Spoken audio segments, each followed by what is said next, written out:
कृष्णाय वासुदेवाय हरे परमात्मने प्रणतक्लेशनाशाय गोविंदाय नमो नमः। आप लोग दिव्य श्रीमद् भागवत जी के महात्म को श्रवण कर रहे थे और पिछली वीडियो में आप लोगों ने श्रवण किया था कि किस प्रकार से नारद जी जब एक प्रश्न लेकर और पूरी पृथ्वी पर भ्रमण करने लगे तो चारों ओर हाहाकार मच गया।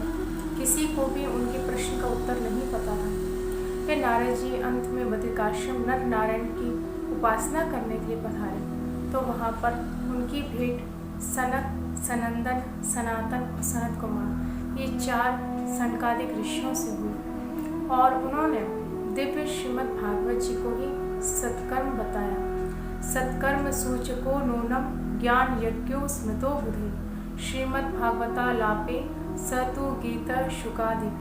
ये बताया कि जो श्री सुखदेव भगवान ने महाराज परीक्षित के लिए सुनाया है वही श्रीमद् भागवत की कथा ही, उसका ज्ञान यज्ञ ही सप्ताह विधि से वही एक सत्कर्म है जिससे भक्ति, ज्ञान, वैराग्य तीनों पुष्ट हो जाएंगे और स्वस्थ हो जाएंगे। तो ये बात सुनकर के नारद जी ने संकल्प किया है कि ज्ञान यज्ञम करिष्यामि शुक्र शास्त्र कथोज्वलम भक्ति ज्ञान विरागाणाम स्थापनार्थम प्रयत्नतः। नारद जी बड़ी विशेष बात कह रहे हैं। नारद जी कह रहे हैं कि मैं प्रयत्न पूर्वक भक्ति, ज्ञान, वैराग्य को पुनः प्रसन्न और स्वस्थ देखने के लिए ज्ञान यज्ञम करिष्यामि, मैं इस ज्ञान यज्ञ को करूँगा और दिव्य श्रीमद् भागवत के दिव्य ज्ञान यज्ञ को करूँगा और उससे भक्ति महारानी का दुख दूर करूँगा। लेकिन अब नारद जी के मन में एक और बात आई कि अब ये तो पता चल गया कि जो भक्ति महारानी के पुत्र ज्ञान वैराग्य हैं, जिनको वृद्धावस्था ने घेर लिया है, जिनके बाल बगुले के समान श्वेत हो गए हैं, जो कि मूर्छित अवस्था में उनकी गोद में श्री वृंदावन धाम में यमुना जी के तट पर पड़े हैं, वो श्रीमद् भागवत जी के सप्ताह ज्ञान यज्ञ से स्वस्थ हो जाएंगे। लेकिन अभी कथा कौन सुनाएगा? अब ये किसको ढूंढने जाऊँ मैं? क्योंकि पहले के समय में जैसे आज के समय में बहुत कथाएं होती हैं, बहुत लोग कथा कहते सुनते, ऐसे नहीं होती थी। पहले युगों युगों में कभी एक बार कथा होती थी और जब कथा होती थी तो चारों तरफ से सब लोग दौड़े आते थे। ऋषि मुनि देवता पर्वत नदियाँ सब मूर्तिमान होकर उस कथा को सुनने आया करते थे। तो नारद जी के मन में भी एक बात आई कि अब कथा कौन सुनाए।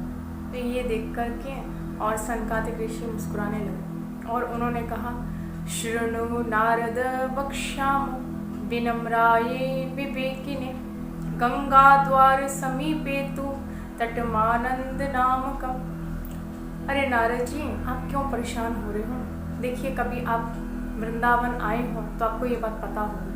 कभी आपने प्रसाद पाया हो भंडारे में बैठ कर के, जब पंगत लगती है संतों की, साधुओं की, गृहस्थों की, तो आपने प्रसाद ग्रहण किया हो तो आप जानते होंगे कि मान लीजिए कि आप कभी प्रसाद ग्रहण करने भंडारे में गए और वहाँ पर पत्तल परस दी गई, दोना भी परस दिए गए और साथ ही साथ में छोटे छोटे से मिट्टी के पात्र, छोटे से गिलास आपको दे दिए गए पानी के लिए और उसमें पानी भी आ गया, करवा जी से पानी भी भर दिया गया। अब पूड़ी का टोकरा लेकर के कोई एक साइड में, एक कोने में खड़ा हो जाए, लड्डू का टोकरा लेकर कोई एक कोने में खड़ा हो जाए और सब्जी का, साग का, खीर, पूड़ी का और अनेक जो व्यंजन बने हैं उनको लेकर के एक एक कोने में खड़े हो जाए और कोई परसे नहीं, कोई आपको परोसे नहीं, तो आप प्रसाद कैसे पाओगे? तो यही बात नारद जी को लग रही। तो ये बात देख करके सनकादिक ऋषि मुस्कुराते हुए बोले कि अरे नारद जी, आप चिंता क्यों करते हो? आप तो प्रसाद पानी बैठो, हम परोसेंगे ना, हम हैं ना चार सनत कुमार। क्योंकि सनत कुमार जी का बड़ा सुंदर, बड़ा विलक्षण स्वभाव है कि इनमें से 3 तो श्रवण करते हैं, श्रोता बन जाते हैं और इनमें से एक वक्ता बन जाते हैं। 4 हैं तो एक वक्ता बन जाते हैं, 3 श्रोता बन जाते हैं और दिव्य कथामृत का गान करते हैं।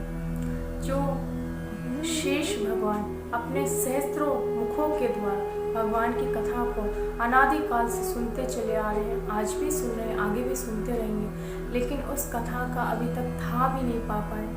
मुनि की कृपा से सनकादिक ऋषियों ने भी श्रीमद् भागवत की कथा सुनी है और वो कह रहे हैं कि अब हम इस कथा को कहेंगे, अब चिंता मत करिए। और गंगा द्वार समीपेतु तटमानंद नामकम, गंगा द्वार के समीप एक आनंद नाम का बड़ा सुंदर घाट है। वहाँ पे बड़ा ही सुंदर मनोहर रम्यक स्थान है, जहाँ की नवीन नवीन बालू है, सुंदर गंगा जी का तट है और वहाँ पर जो व्याघ्र, भालू, हिंसक जीव हैं वो भी आपस में बैर भाव छोड़ कर के रहते हैं। बड़ा ही एकांत और रमणीय देश है। लेकिन अब एक विशेष बात है, कुछ लोग कथा में कहते हैं भागवत जी की कि हरिद्वार में कथा को कहने के लिए कहा, कुछ कहते हैं कि हरिद्वार में कथा कहने के लिए कहा। क्योंकि देखिए, ध्यान दीजिए, हरिद्वार और हरद्वार ये विशेष बात है। तो जो शंकर भगवान को पूजने वाले लोग हैं वो हरिद्वार कह के पुकारते हैं, और जो श्री हरि की उपासना करने वाले वैष्णव जन हैं वो हरिद्वार कहते हैं। लेकिन भागवत में ना तो हरिद्वार कहा है और ना हरिद्वार कहा है, क्योंकि वहीं से गंगा जी के हरिद्वार से ही दोनों ओर का रास्ता जाता है। बद्रिकाश्रम के लिए भी जाता है और एक केदारनाथ के लिए भी जाता है। केदारनाथ शंकर भगवान का स्थान है और बद्रिकाश्रम नर नारायण भगवान का स्थान है। तो दोनों रास्ते वहीं से जाते हैं। लेकिन बड़ी विशेष बात है, सनकादिक ऋषि कह रहे हैं गंगा द्वार समीपे तु तटमानंद नामकम, गंगा द्वार कह करके संबोधन किया। ना तो हरिद्वार कहा है और ना हरिद्वार कहा है। गंगा द्वार समीप में एक आनंद नाम का घाट है और वहाँ पर बिना अधिक प्रयत्न किए, बिना अधिक परिश्रम के दिव्य कथामृत प्रारंभ हो जाएगी। क्योंकि ये बात बड़ी ध्यान देने योग्य एक और बात कि जिस समय कथा हुई है, जिस समय की ये बात है, उस समय बद्रीनाथ जाना कोई सरल बात नहीं हुआ करती थी। क्योंकि जब लोग बद्रीनाथ की यात्रा पे जाया करते थे तो अपने घर वालों से अंतिम राम राम कहकर जाते थे कि ना जाने वहाँ से वापस लौटना होगा भी कि नहीं होगा। आज तो इतनी सुविधा है, आप आराम से चले जाइए, पहुँच जाइए, लेकिन पहले बड़ा दुर्लभ था। तो उस समय विचार किया सनकादिक ऋषियों ने कि अब कथा होगी, क्योंकि युगों युगों में कथा होती है। तो चारों ओर से ऋषि मुनि सिद्ध साधक सब दौड़े दौड़े आएंगे कथा को सुनने के लिए।